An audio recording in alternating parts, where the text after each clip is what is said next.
মাননীয় স্পিকার, আমি 1 টাকা বাজেট অনুমোদনের জন্য বলছি এ কারণেই যে 2025-26 সালে বিচার বিভাগের জন্য বরাদ্দ ছিল 2015 কোটি টাকা, যেটি জিডিপির 0.03% কাছাকাছি। এইবার এটি বেড়ে হয়েছে 2187 কোটি 58 লক্ষ টাকা।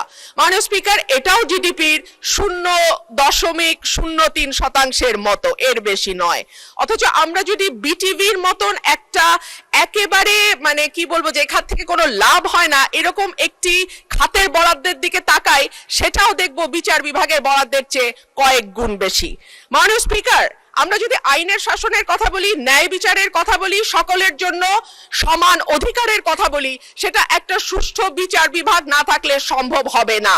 এখন পর্যন্ত পেন্ডিং মামলার সংখ্যা 50 লক্ষের উপরে, অর্থাৎ মামলা জট একটি বড় সমস্যা।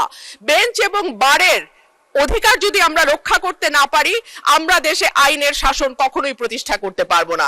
মাননীয় স্পিকার, কয়েক মাস আগে আপনি যেমন সুপ্রিম কোর্টে ছিলেন, আমরাও ছিলাম সুপ্রিম কোর্টে। আপনি আমাদের সমস্যা যেভাবে যত কাছের থেকে দেখেছেন, এই সমস্যার ভেতর দিয়ে আপনি গেছেন, আমরাও কিন্তু সেই একই সমস্যার ভেতর দিয়ে এখন যাচ্ছি। মাননীয় স্পিকার, আমাদের বারের যেই দাবিটা, যার পক্ষ থেকে আজকে আমি এখানে কথা বলছি মাননীয় স্পিকার, সেখানে বলা হচ্ছে যে আমাদের প্রতি বছর যেই ফিটা আমরা পরিশোধ করি, সেটা মৃত্যুর আগ পর্যন্ত লয়াররা সেই ফিটা আর তুলতে পারে না। কিন্তু দেখা যায় বহু লয়ার শেষ জীবনে অসুস্থ হয়ে গেছেন, প্র্যাকটিস করতে পারছেন না, আদালতে যেতে পারছেন না, কিন্তু তাদের মানবেতর জীবন যাপন করতে হচ্ছে। একই ধরনের কথা শিক্ষানবিশ আইনজীবীদের ক্ষেত্রেও প্রযোজ্য। মাসে 2000-5000 টাকা তাদেরকে সিনিয়ররা দেন, কখনো দেন না। তাদের সকলের জন্য মাননীয় অসংখ্য ধন্যবাদ মাননীয় সদস্য।